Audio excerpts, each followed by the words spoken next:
നാമം ജപായനം പുണ്യം നിരുപമദീപാങ്കുരം പോലെ സ്വരശ്രുതിലയവരമതുലം ദീവാങ്കണം മോക്ഷസംഗീതസാരം നീളും വഴിത്താരയിൽ ജീവതാരം മന്ത്രാലാപം മായാവിൻ നിൻ പ്രസാദം. ദീപം ദീപം ദീപം. ഏവർക്കും സന്ധ്യാദീപത്തിലേക്ക് സ്വാഗതം. ചിലർക്ക് നനവുള്ളിടം കുഴിക്കുക എന്നൊരു ഏർപ്പാടുണ്ട്. എന്താണ് ഈ നനവുള്ളിടം കുഴിക്കുക? എളുപ്പമായതിനെ വീണ്ടും ചൂഷണം ചെയ്യുക എന്നർത്ഥം. മറ്റുള്ളവരെ സഹായിക്കാൻ സന്മനസ് കാട്ടുന്നവരെ വീണ്ടും വീണ്ടും സമീപിച്ച് സഹായങ്ങൾ പറ്റുന്നവരുണ്ട്. ഇത്തരക്കാരെ സൂക്ഷിക്കുക. അർഹതപ്പെട്ടവരെ തിരിച്ചറിഞ്ഞ് സഹായിക്കുക. രാമായണത്തിലെ ശ്ലോകങ്ങളിലെ സാരാംശത്തെക്കുറിച്ച് വാൽമീകി മഹർഷി തൻ്റെ ശിഷ്യനോട് പറയുന്നതാണ് അദ്ഭുത രാമായണം. രാമായണത്തിൻ്റെ ചുരുക്ക രൂപമാണിത്. ഇതിലെ 25-ാം സർഗം സീതാ സഹസ്രനാമ സ്തോത്രമാണ്. അതായത് ഇതിൽ സീത തികച്ചും ദേവിയായി വാഴ്ത്തപ്പെടുന്നു. ഇനി ഇന്നത്തെ സന്ധ്യാനാമം കേൾക്കാം.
என்ன தவம் செய்த நீ,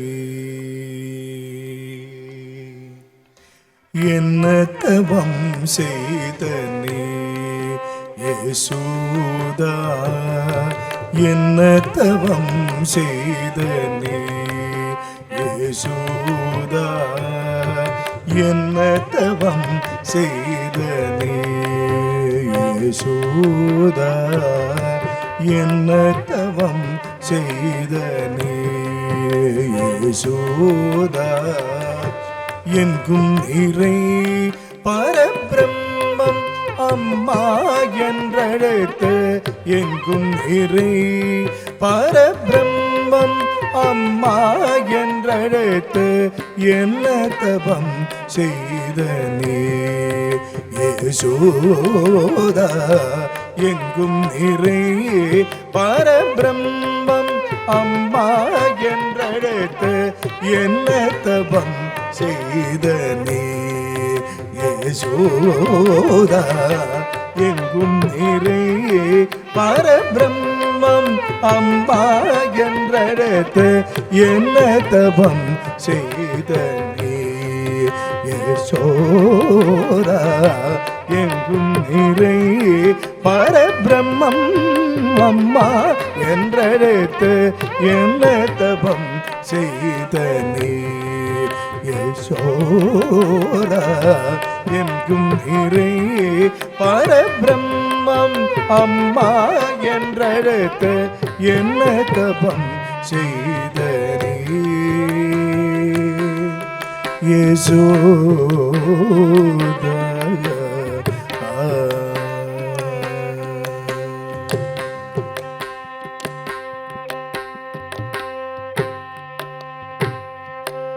ஈரேழு புவனங்கள் படைத்தவனே, ஈரேழு புவனங்கள் படைத்தவனே, ஈரேழு புவனங்கள் படைத்தவனே, ஈரேழு புவனங்கள் படைத்தவனே, കയ്യിലേന്തി സീരാട്ടി പാലൂട്ടി താരാ നീ എന്ന തപം ചെയ്ത നീ ഈരേഴു ഭുവനങ്ങൾ പടുത്തവനേ ഈരേഴു ഭുവനങ്ങൾ പടുത്തവനേ ഈരേഴു ഭുവനങ്ങൾ പടുത്തവനേ കയ്യിലേന്തി സീരാട്ടി പാലൂട്ടി താരാ നീ എന്ന തപം ചെയ്ത നീ യശോദ എങ്കും നിறை പരബ്രഹ്മം അമ്മ என்றெடுத்து என்ன தபம் செய்த நீ பிரமனும் இந்திரனும் மனதில் போராமை கொள்ளா பிரமனும் இந்திரனும் மனதில் போராமை கொள்ளா பிரமனும் இந்திரனும் மனதில் போராமை கொள்ளா பிரமனும் இந்திரனும் மனதில் போராமை கொள்ளா உடலில் கட்டி வாய்ப்பத்தி கண்ணனே உரலில் கட்டி வாய்ப்பொத்தி கண்ணனே உரலில் கட்டி வாய்ப்பொத்தி கஞ்ச வைத்தா கண்ணனே உரலில் கட்டி வாய்ப்பொத்தி கஞ்ச வைத்தா தாயே என்ன தபம் செய்த நீ யசோதா எங்கும் நிறை பரபிரம்மம் அம்பா என்றெடுத்து என்ன தபம் செய்த நீ சனகாதியா தபயோகம் செய்த சனகாதியா தபயோகம் செய்த வருத்தி சாதித்தனை புனிதமாதே எழில் பேரா என்ன தபம் செய்த நீ சனகாதியா தபயோகம் செய்த வருத்தி சாதித்தனை புனிதமாதே எழில் பேரா என்ன தபம் செய்த நீ யசோதா எங்கும் நிறை பரபிரம்மம் அம்மா என்றெடுத்து என்ன தபம் என்ன தபம் என்ன தபம் செய்த நீ யசோதா யசோதா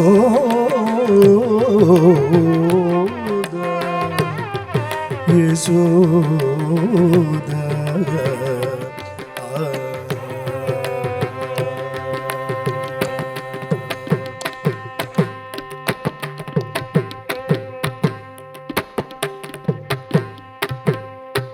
പൊതുചര്യകളിൽ നിന്ന് ഭിന്നമായി പ്രവർത്തിക്കുന്നവരെയും അപ്രിയ സത്യങ്ങൾ നിരന്തരം പറയുന്നവരെയും ഭ്രാന്തന്മാരായി മുദ്രകുത്തുന്ന സ്വഭാവം പണ്ട് മുതൽ സമൂഹത്തിനുണ്ടായിരുന്നു. അത്തരത്തിൽ കഴിഞ്ഞിരുന്ന ഒരാളാണ് നാറാണത്ത് ഭ്രാന്തൻ. അദ്ദേഹം പ്രതിഷ്ഠിച്ചതായി കണക്കാക്കപ്പെടുന്ന ഒരു ക്ഷേത്രമാണ് എറണാകുളം ജില്ലയിലെ നാറാണത്ത് ക്ഷേത്രം. ഇന്നത്തെ കഥയമമയിൽ ആ ക്ഷേത്രത്തെക്കുറിച്ചാണ് വിവരിക്കുന്നത്. കാണാം. എല്ലാവർക്കും ഹൃദയം നിറഞ്ഞ നമസ്കാരം. കഥയമമ്മയുടെ ഇന്നത്തെ അധ്യായത്തിലേക്ക് എല്ലാവർക്കും സ്വാഗതം. നാറാണത്ത് ഭ്രാന്തനെ സംബന്ധിച്ചിട്ടുള്ള വിശേഷപ്പെട്ട കഥകളാണ് നമ്മൾ ഓരോ ദിവസവും ചർച്ച ചെയ്തുകൊണ്ടിരിക്കുന്നത്. ഇന്നേ ദിവസം നമുക്ക് സംസാരിക്കാനുള്ളത് അദ്ദേഹം പ്രതിഷ്ഠിച്ച ഒരു ക്ഷേത്രം കേരളത്തിലുണ്ട് എന്നൊരു വിശ്വാസം വളരെയധികം പ്രകടമാണ്. ചരിത്രപരമായിട്ട് ചിലപ്പോൾ അതത്ര അങ്ങോട്ട് ശരിയായില്ല എന്നുണ്ടെങ്കിലും ഐതിഹ്യത്തിൽ ഈ ഒരു കഥയ്ക്ക് വലിയ പ്രാധാന്യമാണുള്ളത്. അതുകൊണ്ട് തന്നെ ആ നാറാണത്ത് ഭ്രാന്തൻ പ്രതിഷ്ഠിച്ച ഒരു ക്ഷേത്രത്തെക്കുറിച്ചാണ് നമ്മൾ ഇന്ന് സംസാരിക്കുന്നത്. ആ ക്ഷേത്രം ഏതാണെന്ന് ഞാൻ പറയാതെ തന്നെ പലർക്കും ഇപ്പോൾ മനസ്സിലായിട്ടുണ്ടാവും. നമ്മൾ മാത്രമല്ല, സാക്ഷാൽ ഗുരുവായൂരപ്പൻ പോലും ഉച്ച സമയത്ത് പാൽപ്പായസം കുടിക്കാനായിട്ട് എത്തുന്നൊരു സ്ഥലം എന്നുള്ള ഖ്യാതിയുള്ള സാക്ഷാൽ അമ്പലപ്പുഴ ക്ഷേത്രത്തിലെ പ്രതിഷ്ഠയിൽ നാറാണത്ത് ഭ്രാന്തന്റെ പങ്ക് വളരെ വലുതാണ് എന്നാണ് പറയപ്പെടുന്നത്. ആ ക്ഷേത്രം ഉണ്ടാവാൻ കാരണം വില്ലുമംഗലം സ്വാമിയാരാണ്. അദ്ദേഹവും ചെമ്പകശ്ശേരി രാജാവും കൂടെ വെള്ളത്തിൽ സഞ്ചരിച്ചുകൊണ്ടിരിക്കുന്ന സമയത്ത് തോണിയിലായിരുന്നു. അപ്പോൾ അദ്ദേഹം മനോഹരമായിട്ടുള്ളൊരു ഓടക്കുഴൽ നാദം ഒരു ദിക്കിൽ നിന്ന് കേട്ടു. അവിടെ ഭഗവാന്റെ സാന്നിധ്യം ഉണ്ടെന്ന് മനസ്സിലായി. അവിടെ ഒരു ക്ഷേത്രം പണിയാൻ തീരുമാനിച്ചു. അവിടെയാണ് അമ്പലപ്പുഴ ക്ഷേത്രം ഇന്ന് കാണുന്നതെന്നാണ്. അവിടെ 2 തന്ത്രി കുടുംബങ്ങളാണുള്ളത്. ഒരു തന്ത്രി കുടുംബത്തിൻ്റെ പേര് പുതുമന, മറ്റൊന്നിൻ്റെ പേര് കടികക്കോൽ എന്നാണ്. ഈ 2 തന്ത്രിമാരും കൂടെ ചേർന്നാണ് അവിടെ പ്രതിഷ്ഠ നടത്താൻ വേണ്ടി വന്നത്. അവിടുത്തെ ഭഗവാൻ കൃഷ്ണന്റെ ഭാവം എന്ന് പറയുന്നത് വലത്തെ കൈയിൽ ചമ്മട്ടിയും ഇടത്തെ കൈയിൽ പാഞ്ചജന്യവും പിടിച്ചു നിൽക്കുന്ന പാർത്ഥസാരഥിയായിട്ടുള്ള കൃഷ്ണനെയാണ് അമ്പലപ്പുഴയിൽ ആരാധിക്കുന്നത്. അപ്പം അങ്ങനെ ഭഗവാന്റെ മനോഹരമായിട്ടുള്ള വിഗ്രഹമൊക്കെ അവിടെ കൊണ്ടുവന്ന് വെച്ചു. കലശ ചടങ്ങുകളൊക്കെ തുടങ്ങി. എല്ലാ തരത്തിലുള്ള പ്രവർത്തനങ്ങളൊക്കെ മുന്നോട്ട് പോയി. പ്രതിഷ്ഠാസമയമായ സമയത്ത് ഈ വിഗ്രഹം പ്രതിഷ്ഠിക്കുക എപ്പോഴും അഷ്ടബന്ധം എന്ന് വിളിക്കപ്പെടുന്ന വിശേഷപ്പെട്ടൊരു വസ്തു അത് തയ്യാറാക്കിയെടുക്കും. അത് ഇടിച്ചൊക്കെയാണ് തയ്യാറാക്കുക. അത് വെച്ചിട്ടാണ് ഈ വിഗ്രഹവും പീഠവും തമ്മിൽ ഉറപ്പിക്കുക. അപ്പോൾ ഈ 2 തന്ത്രിമാരും നിരവധി തവണ ശ്രമിച്ചിട്ടും അഷ്ടബന്ധത്തിൽ വിഗ്രഹവും പീഠവും തമ്മിൽ ഉറയ്ക്കുന്നില്ല. മുഹൂർത്ത സമയം ഇങ്ങനെ കഴിയാറായിക്കൊണ്ടിരിക്കുകയാണ്. 2 പേർക്കും വലിയ ആശങ്കയായി. എന്ത് ചെയ്യും എന്ന് അവർ ആലോചിച്ച് നിൽക്കുന്ന സമയത്താണ് നമ്മുടെ മഹാശ്രേഷ്ഠനായിട്ടുള്ള നാറാണത്ത് ഭ്രാന്തൻ ആ വഴി വന്നത് എന്നാണ്. അദ്ദേഹത്തോട് അവിടെയുള്ള ചില ആളുകൾ ഇത് അറിയിച്ചു. അദ്ദേഹത്തിൻ്റെ ദിവ്യത്വം അറിയാവുന്ന ആളാണ്. അപ്പം അദ്ദേഹം എന്ന് പറഞ്ഞു കഴിഞ്ഞാൽ ഞാൻ പറഞ്ഞല്ലോ അവധൂത സ്വഭാവത്തിലുള്ള ആളാണ്. അദ്ദേഹം എന്താ കിട്ടുന്ന വെച്ചാൽ അത് കഴിക്കും. അങ്ങനൊരു സ്വഭാവ പ്രകൃതിയുള്ള ആളാണ്. അപ്പം അദ്ദേഹത്തിൻ്റെ കയ്യിൽ അദ്ദേഹം അന്നേ ദിവസം കഴിക്കാനായിട്ട് കൊണ്ടു നടന്ന മീനുണ്ടായിരുന്നു, മത്സ്യം ഉണ്ടായിരുന്നു എന്നാണ് പറയുക. അപ്പം അമ്പലത്തിലേക്ക് കയറുമ്പോൾ ഇതുമായിട്ട് കയറുന്നത് ശരിയല്ലല്ലോ എന്ന് കരുതി ആ മീൻ അദ്ദേഹം പുറത്ത് വെച്ചിട്ട് നേരെ ഈ പ്രതിഷ്ഠ നടക്കുന്ന സ്ഥലത്തേക്ക് കയറിപ്പോയി. അവിടെ നോക്കിയപ്പോൾ ഈ ബ്രാഹ്മണർ എല്ലാവരും കൂടെ ചേർന്ന് ഈ അഷ്ടബന്ധം അങ്ങോട്ട് ഉറപ്പിക്കാൻ നോക്കണു, ഇങ്ങോട്ട് ഉറപ്പിക്കാൻ നോക്കണു. അതിയായിട്ടുള്ള ബഹളമാണ് കണ്ടത്. അപ്പം ഈ സമയത്ത് അദ്ദേഹത്തിൻ്റെ വായിൽ വെറ്റില മുറുക്കിക്കൊണ്ടിരിക്കുകയായിരുന്നു. താമ്പൂലം 4 കൂട്ടി മുറുക്കിക്കൊണ്ടിരിക്കുന്ന സമയമാണ്. അപ്പം ഇദ്ദേഹത്തിന് ഇത് കണ്ടിട്ടെങ്കിലും ഉണ്ടായിട്ടുള്ള പ്രയാസത്തിൽ പാവം ഇവരെത്രയായി ബുദ്ധിമുട്ടണമെന്ന് കരുതിയിട്ട് അദ്ദേഹം തൻ്റെ വായിലുള്ള താമ്പൂലം അങ്ങനെ ആ വിഗ്രഹത്തിൻ്റെ പീഠത്തിലേക്ക് അങ്ങോട്ട് തുപ്പി എന്നാണ്. എന്നിട്ട് ആ വിഗ്രഹം അതിൻ്റെ മുകളിൽ വയ്ക്കാൻ പറഞ്ഞു. ആ സമയത്ത് ആ വിഗ്രഹം അങ്ങോട്ട് ഉറച്ചു. അവിടെ അഷ്ടബന്ധത്തിലല്ല, ഈ താമ്പൂലത്തിലാണ് അത്ര അത് ഉറച്ചത്, ഈ മുറുക്കി തുപ്പിയ വെറ്റിലയിൽ. അതോടുകൂടി ആ ക്ഷേത്രത്തിൻ്റെ പേര് തന്നെ ഇപ്പം ചെമ്പകശ്ശേരി രാജാവിൻ്റെ അധീനതയിലുള്ള സ്ഥലമായതുകൊണ്ട് ആ പേര് വന്നു എന്ന് പറയുന്നുണ്ടെങ്കിലും ചില സ്ഥലങ്ങളിൽ കാണുക ഈ താമ്പൂലം തുപ്പിയത് ഒരു പുഴയായിട്ട് വന്നതുകൊണ്ട് ആദ്യകാലങ്ങളിൽ താമ്പൂലപ്പുഴ എന്നും പിന്നീട് അത് ലോപിച്ച് അമ്പലപ്പുഴ എന്നായിട്ട് മാറി എന്നുമാണ് പറയുന്നത്. ചരിത്രപരമായിട്ട് ഈ കഥയ്ക്ക് ചെമ്പകശ്ശേരി രാജാവിൻ്റെയും നാറാണത്ത് ഭ്രാന്തൻ്റെയും കാലഘട്ടം 2 എന്ന് അവകാശപ്പെടുന്ന ചരിത്രകാരന്മാരുണ്ട്. പക്ഷെ ഐതിഹ്യത്തിൽ ഈ ഒരു കഥയ്ക്ക്, പ്രത്യേകിച്ച് ഭക്തരുടെ മനസ്സിൽ ഈ ഒരു കഥയ്ക്ക് വലിയ സ്ഥാനമാണുള്ളത്. കാരണം ഒരു ക്ഷേത്രം പ്രതിഷ്ഠിക്കാൻ വരത്തക്കതായിട്ടുള്ള ഒരു ആചാര്യ മഹിമ അദ്ദേഹത്തിന് ഉണ്ടായിരുന്നു എന്ന് പറയുമ്പോൾ അദ്ദേഹത്തിൻ്റെ മഹാത്മ്യം എത്രത്തോളമായിരുന്നു എന്ന് സ്വയം നമുക്ക് ഒരിക്കൽ കൂടി ചിന്തിക്കാം. നമ്മൾ ആ കഥകളിലൂടെയൊക്കെ കടന്നു വരുമ്പോൾ സാക്ഷാൽ ഭദ്രകാളി വന്ന് അനുഗ്രഹിച്ച, സാക്ഷാൽ ദുർഗാഭഗവതി വന്ന് അനുഗ്രഹിച്ച ഗുരുവായൂരപ്പൻ്റെ ഏറ്റവും പ്രിയപ്പെട്ട ഒരു ക്ഷേത്രം കേരളത്തിൽ ഉണ്ടാവാൻ കാരണക്കാരനായിട്ടുള്ള ആ നാറാണത്ത് ആചാര്യനെയാണ് നമ്മൾ ഭ്രാന്തൻ എന്നൊക്കെ വിളിക്കുന്നത് ഒരു വിരോധാഭാസമായിട്ട് തോന്നും. അപ്പം അങ്ങനെ അദ്ദേഹം പ്രതിഷ്ഠ കഴിപ്പിച്ചിട്ടുള്ള ക്ഷേത്രമാണ് അമ്പലപ്പുഴ ക്ഷേത്രം എന്നൊരു വിശ്വാസം ഉണ്ട്. അതൊരു ഐതിഹ്യ കഥയാണ്. പക്ഷേ അതിൻ്റെ മനോഹാരിത എന്ന് പറയുന്നത് അദ്ദേഹത്തിൻ്റെ ആ താമ്പൂലത്തിന് പോലും അത്രയും പവിത്രതയും ദിവ്യത്വം ഉണ്ടായിരുന്നു എന്നാണല്ലോ അതുകൊണ്ട് കാണിക്കുന്നത്. ഇല്ലെങ്കിൽ ഇത്രയും വിശേഷപ്പെട്ട വസ്തുക്കളൊക്കെ ആയിട്ടുള്ള ഈ അഷ്ടബന്ധം കൊണ്ട് പോലും ഉറപ്പിക്കാത്ത വിഗ്രഹം എങ്ങനെയാണ് അദ്ദേഹത്തിൻ്റെ താമ്പൂലം തുപ്പിയതിൽ നിന്ന് നമുക്ക് ഉറപ്പിക്കാൻ സാധിക്കുക? അതൊക്കെ ആ മഹാത്മാവിൻ്റെ ആ ദിവ്യ വൈഭവത്തെയാണ് വിളിച്ചോതുന്നത്. അത്രയധികം പാണ്ഡിത്യവും ഒരു ആചാര്യസ്ഥാനത്തിരിക്കാനുള്ള എല്ലാ യോഗ്യതയും അദ്ദേഹത്തിന് ഉണ്ടായിരുന്നു എന്ന് പാർത്ഥസാരഥിയായിട്ടുള്ള അമ്പലപ്പുഴ കണ്ണൻ പ്രത്യക്ഷത്തിൽ കാണിച്ചു കൊടുത്തതായിട്ടാണ് ഈ കഥയെ വിസ്തരിക്കാറുള്ളത്. എന്തായാലും അങ്ങനെ ആ ഭ്രാന്തനാൽ പ്രതിഷ്ഠിക്കപ്പെട്ട ആ ഒരു ആരാധനാലയമാണ് ഇന്ന് ലോകം മുഴുവൻ അമ്പലപ്പുഴ ശ്രീകൃഷ്ണസ്വാമി ക്ഷേത്രം എന്ന പേരിൽ പ്രസിദ്ധി ആർജിച്ചിട്ടുള്ളത്. ആ അമ്പലപ്പുഴ കണ്ണനെ നമുക്ക് സമ്മാനിച്ച ആ സാക്ഷാൽ നാറാണത്ത് ആചാര്യനെയും നമസ്കരിച്ചുകൊണ്ട് അടുത്ത അധ്യായത്തിൽ വീണ്ടും കാണുന്നതുവരെ എല്ലാവർക്കും നന്ദി, നമസ്തേ.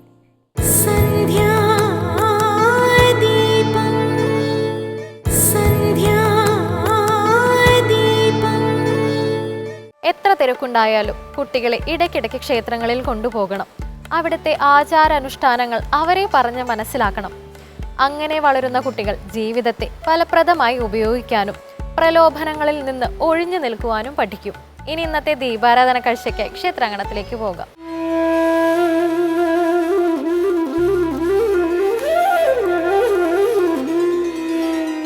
കൃഷ്ണ ഹരേ ജയ കൃഷ്ണ ഹരേ. ഇടുക്കി ജില്ലയിൽ തൊടുപുഴയിലാണ് കോലാനി എന്ന ദേശം സ്ഥിതി ചെയ്യുന്നത്. പാല വൈക്കം വഴിക്ക് പടിഞ്ഞാറ് വശത്തായി സ്ഥിതി ചെയ്യുന്ന ഈ നാട് പ്രകൃതി ദേവിയുടെ ചൈതന്യം നിറഞ്ഞ സുന്ദര ഭൂമിയാണ്. ഹരേ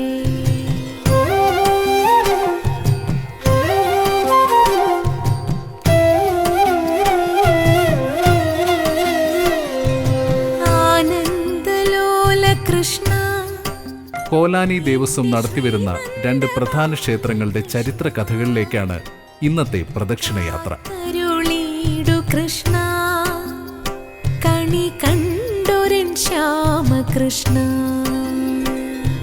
നീലാംബുജാക്ഷ കൃഷ്ണ എന്നും നീ തന്നെ രക്ഷ കൃഷ്ണ. സന്ധ്യാസമീരനാം സൗഭാഗ്യദായക.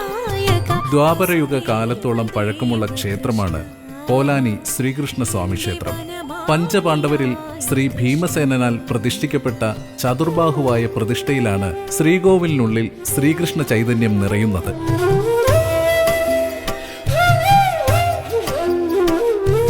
സന്താപമാറ്റു കൃഷ്ണ സ്നേഹ സന്മാർഗമേകു കൃഷ്ണ. സായുജ്യ രാമകൃഷ്ണ. പഞ്ചപാണ്ഡവർ വനവാസകാലത്ത് ഭാരതത്തിന്റെ പല ദേശങ്ങളിൽ സഞ്ചരിക്കുകയും നിരവധി ക്ഷേത്രപ്രതിഷ്ഠകൾ നടത്തിയെന്നും ചരിത്രം പറയുന്നുണ്ട്.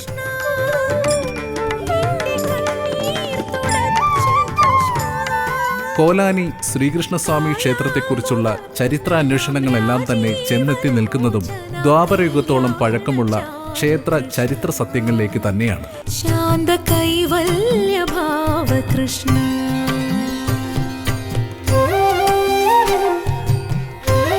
ഭഗവാന്റെ മുരളീഗാനം കേൾക്കുന്നത് പോലെ തന്നെയുള്ള പുണ്യമാർന്ന അനുഭവമാണ് കോലാനി ശ്രീകൃഷ്ണസ്വാമി ക്ഷേത്ര ദർശനം നമുക്ക് നൽകുന്നത്. ഇവിടുത്തെ ഓരോ അംശങ്ങളിലും ഭഗവത് ചൈതന്യം നിറഞ്ഞു നിൽക്കുന്നത് പോലെ.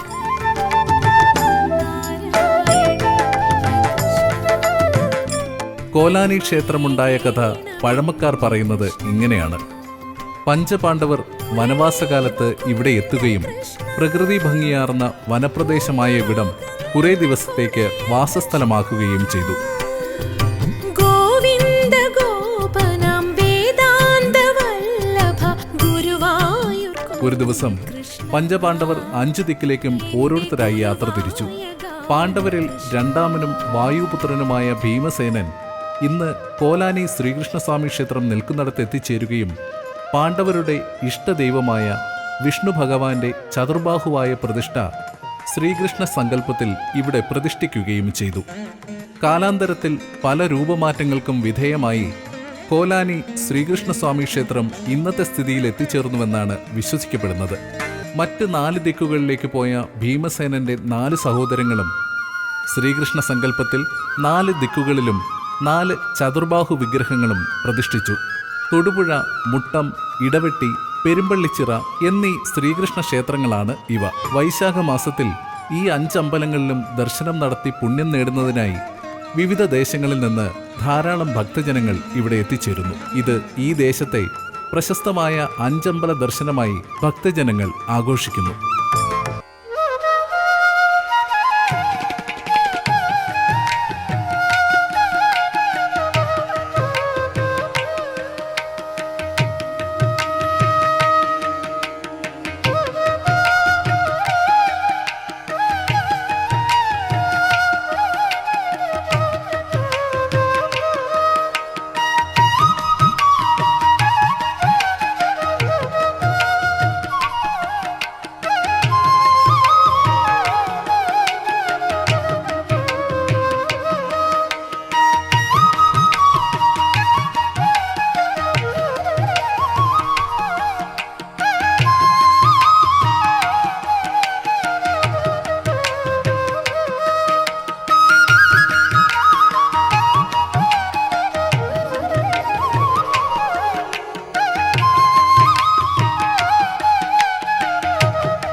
ക്ഷീരസാഗരത്തിനോട് ചേർന്ന് തന്നെ ഏക്കർ കണക്കിന് വിസ്തീർണമുള്ള വനം. ഈ വനത്തിനുള്ളിലാണ് അമരംകാവ് ദേവീക്ഷേത്രം സ്ഥിതി ചെയ്യുന്നത്. ഒരു വികസന പ്രവർത്തകർക്കും ഈ വനത്തിലെ ഒരില പോലും എടുക്കുവാനുള്ള ധൈര്യമില്ല എന്നതാണ് സത്യം. കാരണം അമരംകാവ് ദേവീശക്തി തന്നെ. ഈ വനപ്രപഞ്ചത്തിലെ ഇലകളിലും പൂക്കളിലും മരങ്ങളിലുമെല്ലാം ദേവീ ചൈതന്യം നിറഞ്ഞു നിൽക്കുന്നു. ഇവിടുത്തെ ഓരോ സ്ഥൂല സൂക്ഷ്മങ്ങളിലും നിറഞ്ഞു നിൽക്കുന്നതും ദേവിയുടെ വൈഭവ കഥകൾ തന്നെയാണ്. 4 ഏക്കറോളം നീണ്ടുകിടക്കുന്ന ഈ വനത്തിൽ അപൂർവ ഇനം വൃക്ഷങ്ങളാണ്.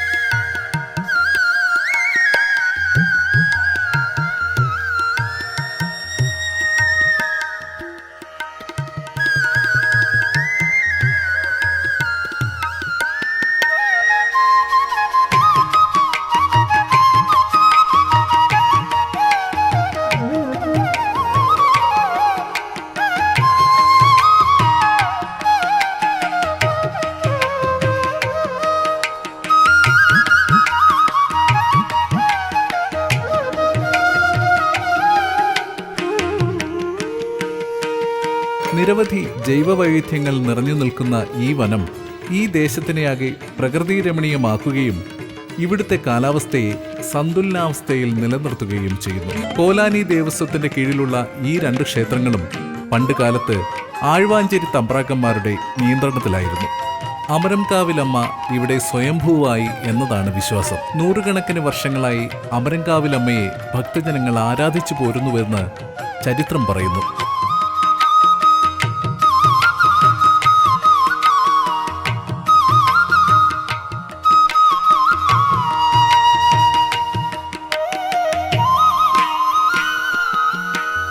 പണ്ടുകാലങ്ങളിൽ അമരംകാവ് ദേവീക്ഷേത്രത്തിനും കോലാനി ശ്രീകൃഷ്ണസ്വാമി ക്ഷേത്രത്തിനും ഒരേ മേൽശാന്തികൾ തന്നെയായിരുന്നു. പിൽക്കാലത്ത് 2 ക്ഷേത്രങ്ങളിലേക്കും ഓരോരോ മേൽശാന്തികളെ ആക്കുകയും ചെയ്തു. ഒരേ പ്രതിഷ്ഠയിൽ തന്നെ അപൂർവങ്ങളിൽ അപൂർവങ്ങളായ ദേവീഭാവങ്ങൾ ഇവിടെ കുടികൊള്ളുന്നുവെന്നാണ് ഇവിടുത്തെ ഏറ്റവും വലിയ പ്രത്യേകതകളിലൊന്ന്.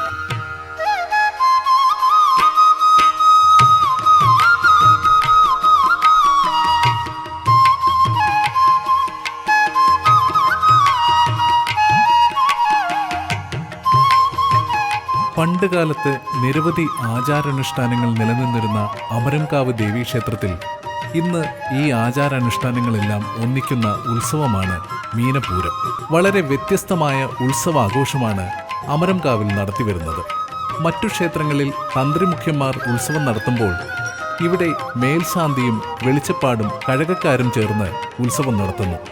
അമരംകാവ് ദേവീക്ഷേത്രത്തിൽ 2 ദേവസ്ഥാനങ്ങളാണുള്ളത്: പാട്ടമ്പലവും കൊട്ടാരക്കെട്ടും. വ്രതം നോറ്റ പുരുഷന്മാരും 10 വയസ്സ് പ്രായമുള്ള കുമാരിമാരും ചേർന്ന് കാപ്പുകെട്ട് ചടങ്ങുകൾ നടത്തുകയായി. പാട്ടമ്പലത്തിൽ നിന്ന് താളമേളങ്ങളോടെ ഭക്തജനങ്ങൾ മീനപൂരത്തിനായി അമരംകാവിലേക്ക് യാത്ര തുടങ്ങുന്നു. കാപ്പുകെട്ടിയ ഭക്തജനങ്ങൾ കുംഭകുടങ്ങളുമായാണ് കാവിലേക്ക് വരിക. വ്രതശുദ്ധിയുള്ള സ്ത്രീകൾ താലവുമേന്തി പൂരത്തിനെ അനുഗമിക്കുന്നു. താലത്തിൽ നാളികേരവും മന്ദാരപ്പൂവും നെല്ലുമുണ്ടാകും. കുംഭകുടത്തിൽ നിറയ്ക്കുന്നത് അരിയും മഞ്ഞൾപ്പൊടിയും വേപ്പിലയുമാണ്.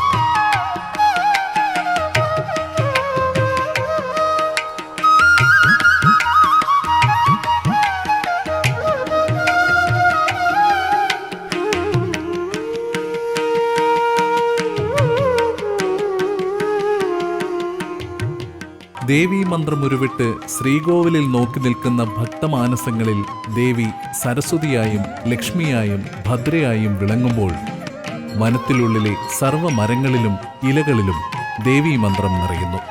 ഇവിടെ മനുഷ്യനും പ്രപഞ്ചവും ഭക്തിയും സംഗമിക്കുന്ന പുണ്യമുഹൂർത്തമാകുന്നു.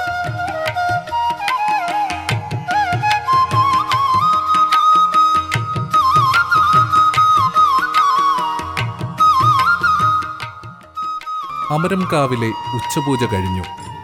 ഇനി കാവിലെ ദേവിക്ക് ഭദ്രാഭാവമാണ്. ഇനി പുലരും വരെ കാവും അവിടുത്തെ സർവ്വചരാചരങ്ങളും നിശബ്ദമായ ധ്യാനത്തിൽ അലിഞ്ഞു ചേരുന്നു.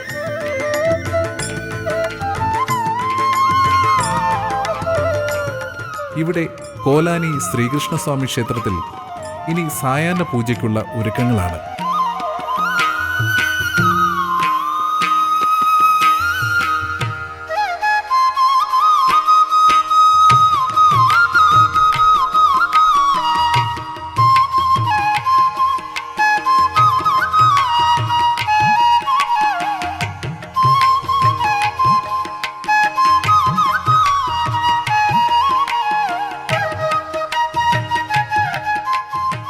ഇവിടുത്തെ പ്രധാന ഉത്സവം വിഷുവിളക്കുത്സവമാണ്.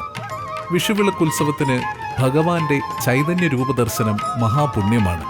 ദീപാരാധനയ്ക്കായി ചുറ്റുവിളക്കുകൾ തെളിഞ്ഞു.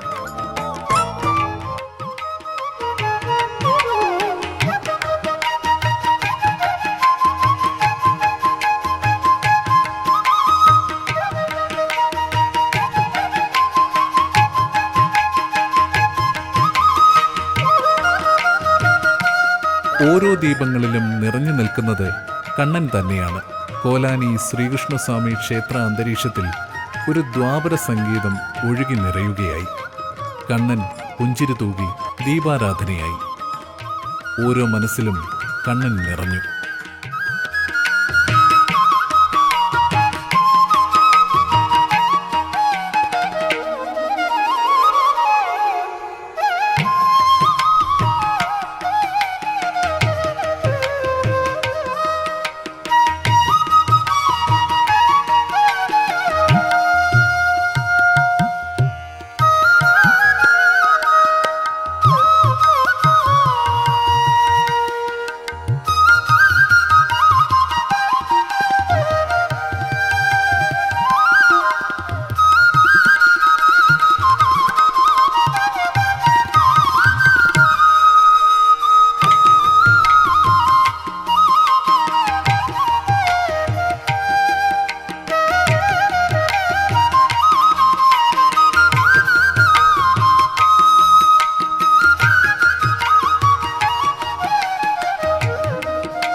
തിരിച്ചറിയാനുള്ള ശേഷിയാണ് മനുഷ്യനെ മനുഷ്യനാക്കുന്നത്.